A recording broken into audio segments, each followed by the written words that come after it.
Every denial delays your cash by 30 to 60 days. Let's have a deep dive and pin down the three major causes that leads to the claim denial. Denied claim don't just slow the cash, they drain it silently. And 65% of them are fixable. The average denial rate is between 7 to 10%, which is significantly higher. The industry benchmarks really says your denial should be less than 5%. Every denial will lead to cash flow issues and delayed by 30 to 60 days. Just think about a situation. You spend time with the patient, you compile all the paperwork, and the claim got denied just because of any odd reason. Every denial delays your cash by 30 to 60 days, which is significantly higher. A payment that you could have received maybe within just 30 to 45 days in a first go. And if the claim is getting denied, that essentially means your wait is getting longer to receive those payments against those particular claims. So denied claims really hinders your reimbursement and creates some cash flow problems for your business. I really witnessed when I speak to my clients about their denial rates. This is because this is one of the major issues they are facing, and according to them, a majority of the claims which are getting denied are never reworked because their billing team is mostly focused on day-to-day operations in claim creation and the submission of claims.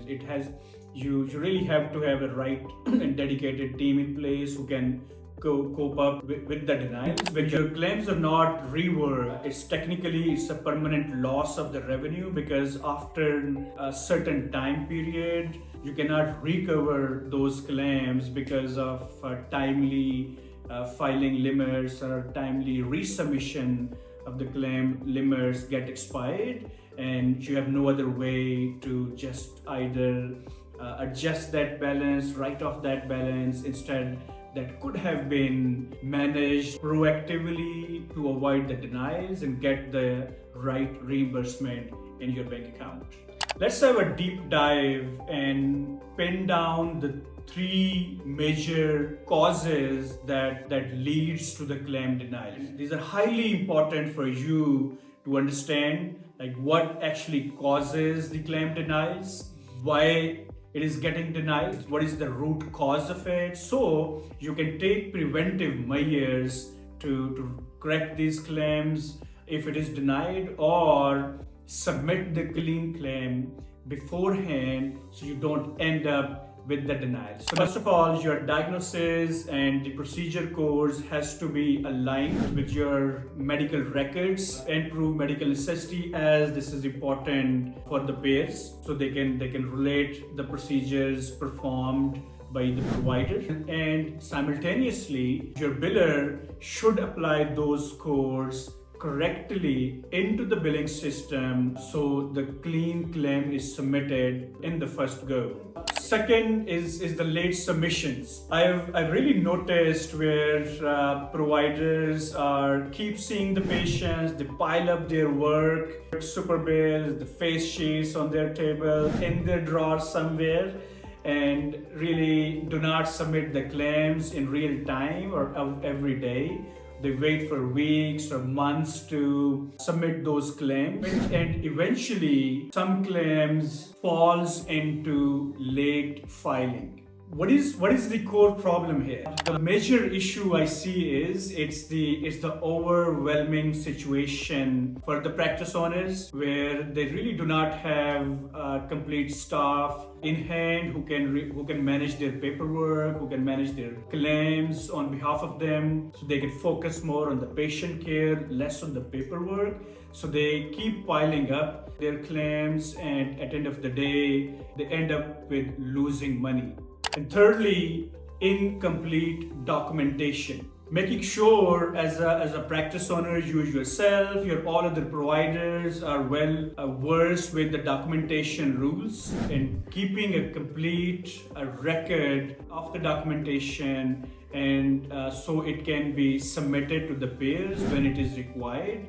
Some payers require conduct the orders, they ask for the additional documents, so those documents has to be available. That's number one. And the other side of the picture is documentation from your front desk team. One of the practice owner who lost about $200,000 worth of claims revenue just because of timely filing limits. What was happening in this scenario? This provider was piling up lots of claims, unable to submit that claims in a timely manner. Every payer have their own timely filing limits timeline. They do communicate it as part of their contracts as well as on their websites. So if you are not submitting the claims within the time frame, they will not entertain your claim later. So essentially that claim will be getting denied and you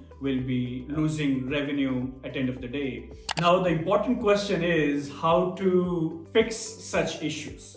Now you have identified the top 3 issues pertaining to your practice, or maybe you're facing some of these issues. How to fix it? That's the core question you should ask yourself. I'm here to provide you a clear framework that will help you not only fix these issues, but also by following this systematic approach, this framework, if you implement it as part of your practice operations, then you will prevent such issues occurring again in the future.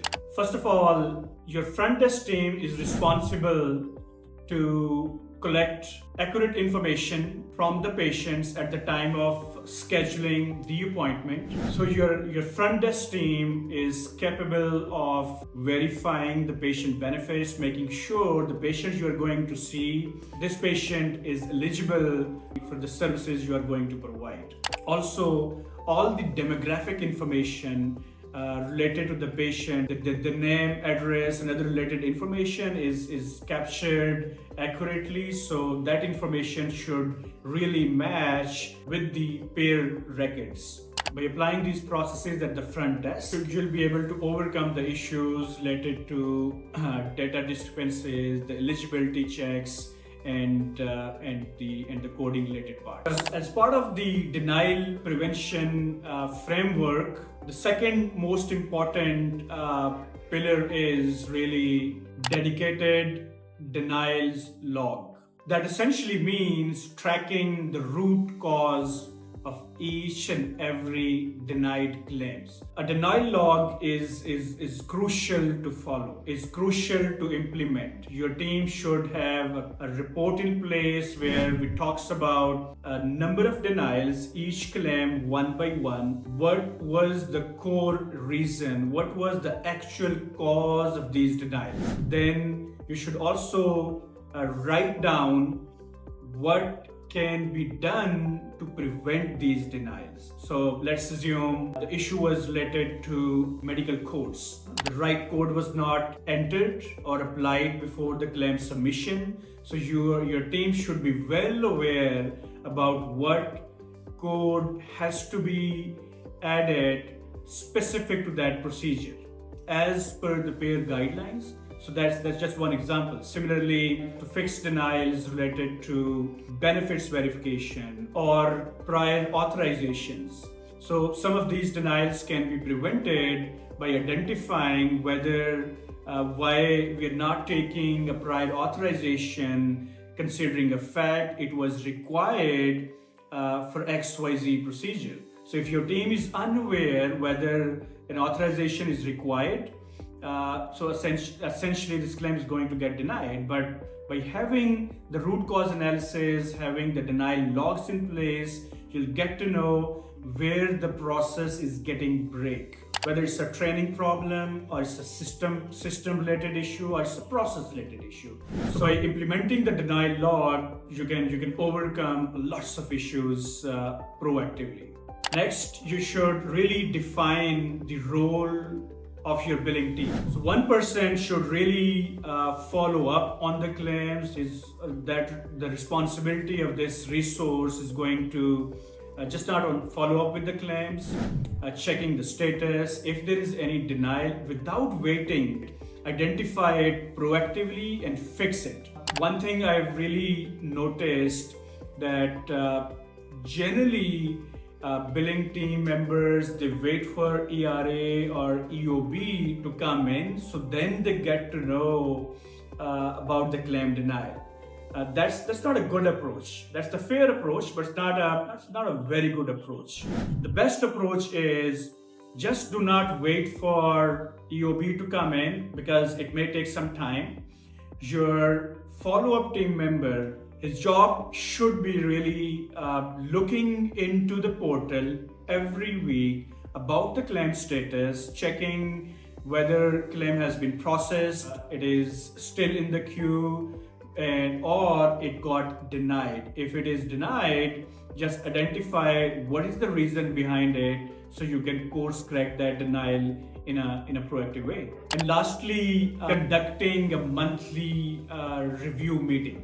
And this is one of the most important part of this denial prevention framework, because if you're not having meetings with your team, that essentially means you're not really focused on your billing operations. You're not really focused on seeing what is causing these problems, why your practice claims are getting denied. And by scheduling a monthly recurring meeting with the billing team will help you identify the gaps and if there are any inefficiencies into the process, so you can go ahead and fix those. And honestly, this is just not difficult to manage it. Being a practice owner and being a business owner, it's your responsibility to think as a fresh perspective and align yourself with the best market practices so you can adopt those best practices and implement it to run your practice so you can scale up. Denials are just not the lost revenue. I see it as an opportunity to strengthen your processes. And what is the best way to keep improving your process? The pro tip is really identify the loopholes and start picking one process at a time. Pick up one process, identify where is the gap, fix it, move on. Once this is streamlined, then go for the second process and repeat the same process there and then. If you would like to have a free denial template that you can use and implement as part of your practice operation, just drop a comment, denial template, and I'll share it with you. It's just a simple tool for you to use every day and start saving money for your business.